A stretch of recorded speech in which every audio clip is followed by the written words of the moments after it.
Morning. Chapter 11. Their adventure in the house of Witch Green Eyes. Everywhere was dark, and the brownies had to feel their way carefully in case they tumbled over anything. Suddenly, they heard footsteps and saw the light of a candle coming down some steps at one end of the cellar. "It's the witch herself," whispered Hop in great excitement. "Keep still, whatever you do." Sure enough, it was Witch Green Eyes. The brownies could see her eyes gleaming green like a cat's as she walked down the cellar. "Now, where did I put that barrel of gold?" she muttered. "Surely it was somewhere in the corner." She was coming nearer to the brownies. They shrank back into the shadows in fear. "I must find that gold," they heard her mutter. "Now, where is it? Ah, here it is." She stopped just by them and began jingling money in a barrel. The brownies kept as still. The witch began counting out the money. 1, 2, 3, 4, 5. The brownies never made a sound. They held their breath and hoped the witch would soon go. After she'd counted out 100 pieces of gold, she picked up her candle, took the bag of money and turned to go. She shuffled her way across the cellar floor, muttering to herself. The brownies began to breathe freely again, for they felt that they were safe. But just at that moment, something happened. Skip put his hand over his mouth and nose and held them tight. "Whatever's the matter?" whispered Hop. "I'm going to sneeze," stuttered Skip. Now, the more you try to stop a sneeze, the bigger it is when it does come, and when Skip's sneeze came, it was enormous. "Achoo!" he sneezed and nearly jerked his head off. The witch dropped her bag of money in amazement and held her candle up to see whatever was in the cellar.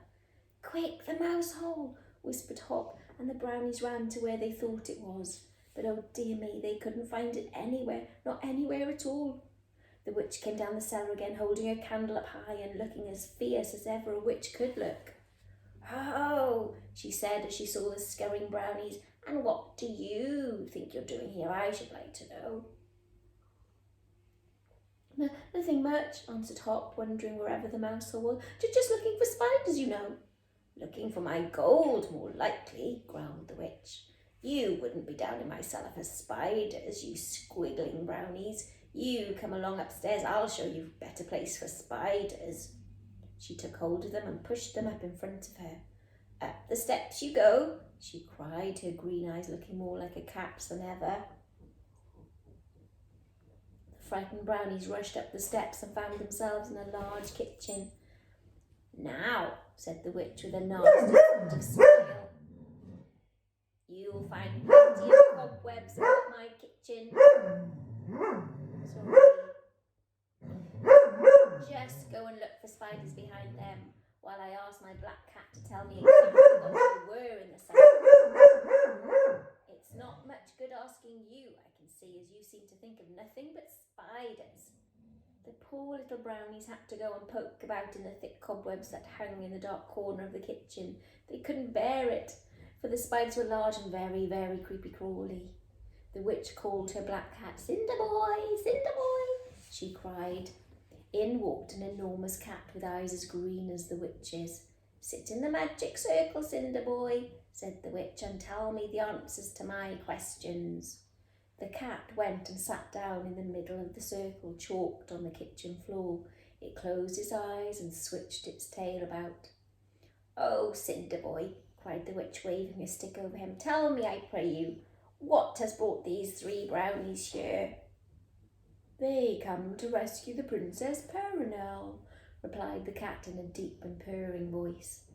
"Nasty old telltale," whispered Hop to Skip. "Look out for that spider, it's crawling up your leg."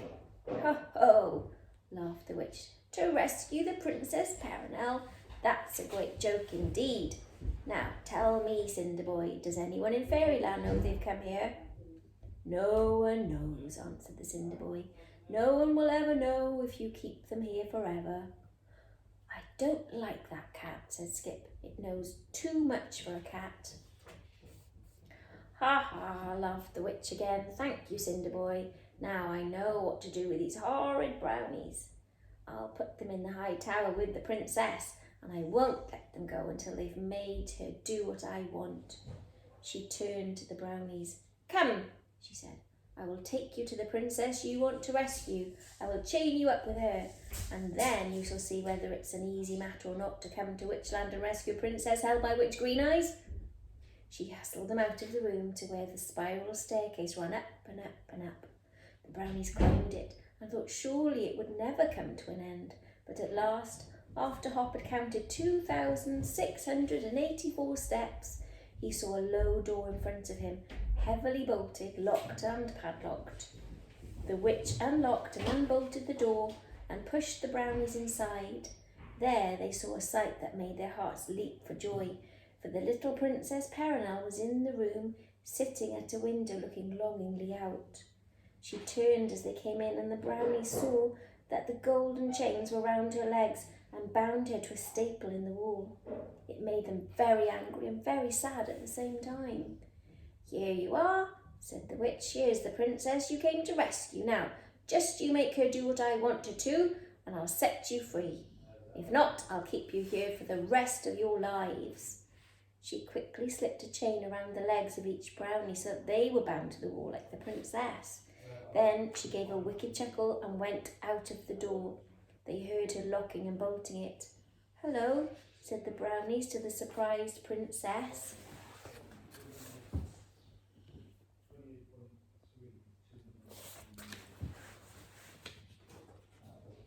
Have you really come to rescue me? Asked Perenelle eagerly. We came to Witchland to try, said Hop, but the old witch caught us too soon. Oh dear, said the princess sadly. I wonder if I'll ever be rescued. I've been here such a long time. You won't try to make me do what the nasty old witch wants, will you? What does she want you to do? Asked the brownies. She keeps telling me I must marry the old wizard who lives next door to her, sighed Perenelle. He'll give her 1,000 bags of gold if I do marry him. Good gracious, cried Hop, as angry as could be. How dare she ask you to do such a thing? We must certainly rescue you. But how? Asked the little princess. I don't think anyone could escape from this high tower. Besides, we're chained up, said Hop mournfully. Jump went to the window and looked out. They were certainly in a very, very high tower. The windows were barred too. The door was locked and bolted, and the prisoners were chained. It seemed hopeless. They would just have to stop there for always. Hop went carefully around the room with his chain clanking around his leg and felt the walls and the door. They were as solid as could be. The window, too, was far too high for anyone to hear them calling. All Witchland lay spread out below them like a map. The brownies sat down on the floor in despair. Tell me how you came here, said the princess. I've been so dull here all by myself. I'd like to hear your adventures. So the brownies began to tell them. They began at the beginning and told them of the cottage without a door, the castle of the Red Goblin, the land of the giants, the clever people and the gigglers. Then they told her of Toadstool Town and their adventure on the Green Railway. Perenelle loved it all. Go on, she said, tell me more. So they told her of the Sorcerer Man and how they'd rescued him from the Dragon Bird and the Golden Dwarf. And, said Hop, we got an awful fright as we were going along the day after we'd rescued him, because the Dragon Bird came back again. Again? Cried the princess in horror. Did it carry any of you away? No, it wanted its master, explained Hop. And when it couldn't find him, it said it would be our slave and come whenever we wanted, if only we'd call. Well, said the princess, why don't you call the old Dragon Bird? It might help us, mightn't it? Buttons and buttercups, squeaked Hop in excitement. Oh, buttons and buttercups, fancy's not thinking of that. Oh, Princess Perenelle, what a good thing you thought of it. Of course we'll call the old Dragon Bird. It might help us, even if it couldn't help us itself. The brownies were tremendously excited, and so was the princess. Hop went to the window and called out as loudly as he could, Dragon Bird, come to your new masters, we need you. They waited. Nothing happened.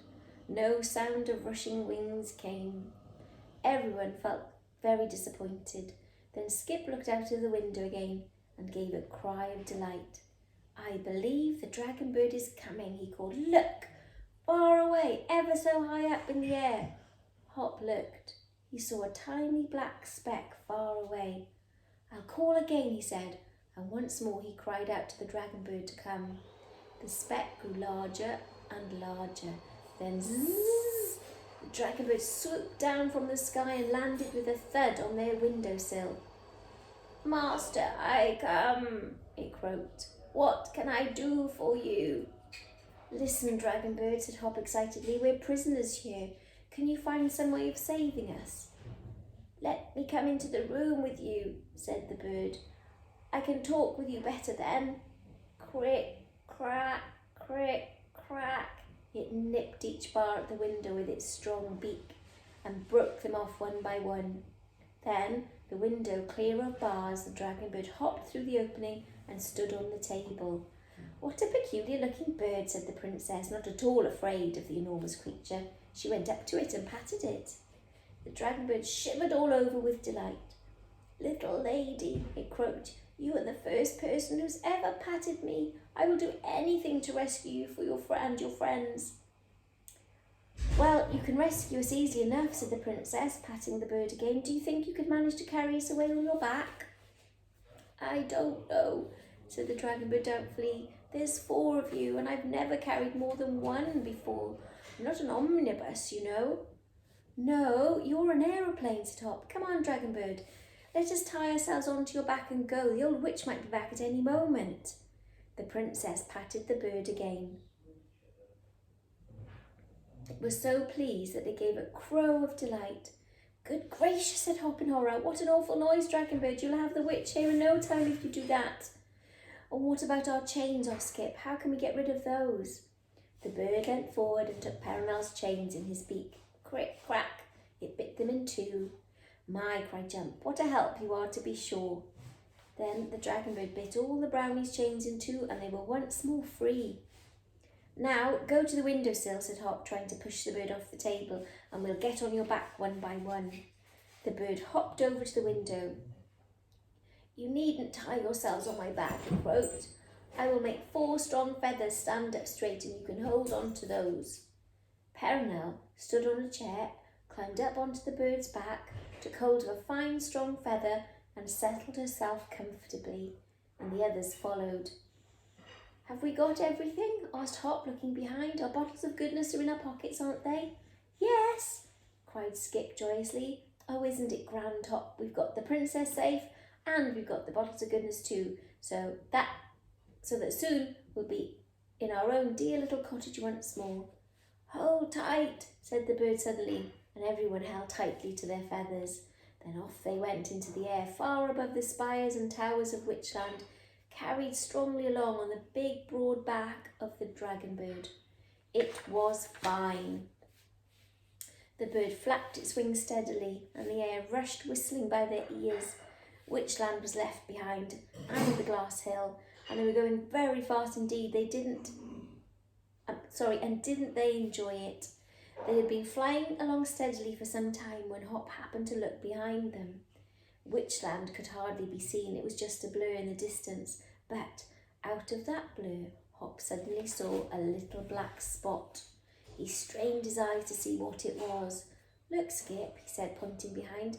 Can you make out what that is? Is it another bird, or what is it? Skip looked, and so did Peronel and Jump, but none of them could make out what it was. We shall soon see, said Hop. It's catching us up. I expect it's a bird of some sort. Then it won't catch us up, croaked the dragon bird. I fly faster than any bird living. Well, but it is catching us up, said Hop, as the black spot grew darker. The dragon bird looked around to see this fast-flying bird. Then he gave such a jump and such a cry of alarm that his 4 passengers were very nearly jolted off. Hop just saved Skip by catching hold of one of his legs and pulling him safely up again. Don't do that, said Hop to the dragon bird very severely, or at any rate be polite enough to tell us when you're going to do it. I couldn't help it, croaked the dragon bird. Do you know what that black speck following us is? No, what? Asked everybody. It's old Witch Green Eyes on her magic carpet, panted the bird. She must have missed you and come after you. Oh, quick, quick, quick, cried the brownies in fright. Fly your fastest, dragon bird, quick, quick. The Dragonbird flapped its wings even faster and tore through the air so swiftly that Perenelle's hair shot out straight behind her. Behind them came that horrid black speck, getting bigger and bigger every minute that passed. "We can't be very far from Fairyland," shouted Hop. "We must have gone miles and miles already. Go on, brave Dragonbird." On they went, and on, but every time they looked behind them they shivered, for the black speck was so much larger. At last they could see quite plainly that it was a witch sitting on a flat magic carpet that raced through the air in a most marvellous way. "Oh, Buttons and Buttercups," groaned Hop in despair. "Fancy to be so near to Fairyland and yet be so near being captured too. Go on, Dragonbird, keep it up." "I can't go on much longer," panted the bird. "I'm so tired, and you're all so heavy." He ran the last words together, for he was very nearly breathless. The brownies could feel his heart beating bump, bump, bump in his body, and they felt terribly sorry for him. Suddenly, Hop gave a shout of joy. "Look, look," he cried, pointing before them. "There's the palaces of Fairyland. We're nearly there. Go on, dear old Dragonbird."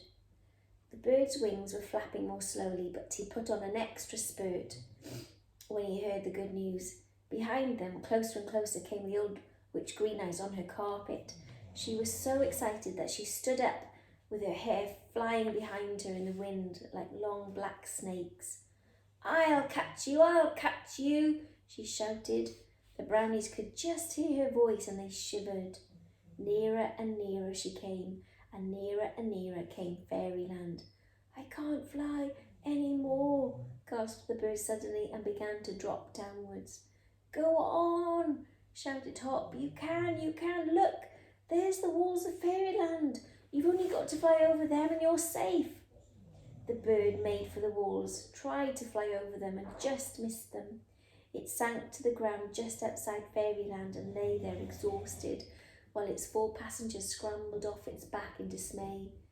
The princess covered her eyes as she saw the witch rapidly coming down to them on her magic carpet. She was brave enough not to cry, but she very felt like it indeed. "We'll fight for you," cried Hop, putting his arm round her. "Don't be afraid." Bump! The witch landed just in front of them, jumped off her carpet and ran over.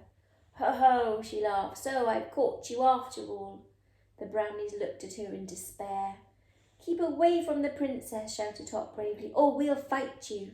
"Pooh! You haven't anything to fight with," said the witch, grabbing at the princess. "Oh, haven't we?" cried Hop, and took out his bottle of goodness. "We'll whack you with these bottles of goodness if you dare to touch the princess." The witch turned from the frightened princess and stared at Hop in amazement. "Bottles of goodness," she cried. "Where did you get those from?" "The bottler, of course," said Hop, swinging his bottle round as if to hit the witch. "Don't do that, you might break it," cried the witch. "Goodness is one of the most precious things in the world, and witches can hardly ever get hold of any. Give it to me." "Give it to you?" said Hop. "I should think not. What would you do with bottles of goodness, I'd like to know?" "I could make a wonderful spell," said the witch. "Oh, give it to me, I beg of you." "We can't get into Fairyland if we give our goodness away," answered Hop, "so we're going to keep it." "Then I shall keep the princess," shouted the witch in a temper. The brownies looked at each other in despair. How could they give up their precious bottles when they'd gone through such crowds of adventures to get them? But they couldn't let the darling, brave little princess be taken off by an old witch Green Eyes again, so with a sigh they knew they would have to give up their bottles of goodness. "Very well, Witch Green Eyes," said Hop in a sad little voice. "You shall have our 3 bottles if you will promise to let Perenelle go free, and if you'll promise, too, not to take us 3 brownies back with you." The witch looked greedily at the 3 brightly coloured bottles. "Give them to me," she begged, stretching out her hand. "Perenelle shall go free, and so shall you too." "Let us see the princess safely into Fairyland first," said Hop, "and if you try to play us a trick and snatch us away, and our bottles too, we will smash them, so that they'll be no use to you." "Yes, we will," said Skip and Jump, thinking Hop was very clever and very brave. Let her go into the gates of fairyland then, said the witch, and give me those bottles afterwards.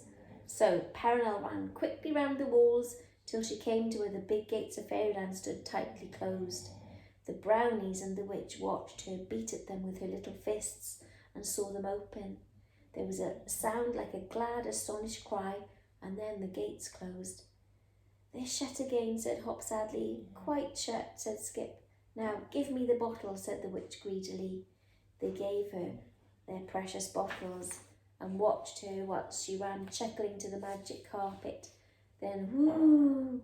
The carpet rose quickly into the air, and soon the witch had become nothing but a tiny bird-like speck in the sky. Our precious, precious bottle, said Hop. We can't go back to Brownie Town, said Skip in a choking voice. Still, we got Perenelle back all right, said Jump, looking in his pockets for a handkerchief. Then a croak reminded them that their good friend the dragon bird was still near them. They ran up to him and praised him and thanked him. I'm tired, he said, so tired. Let's all cuddle up here and go to sleep. Then in the morning we will think of our future plans, for I shall never leave you now. So the three forlorn little brownies cuddled together into the dragon bird and soon fell fast asleep. And then the next chapter is their very last adventure of all.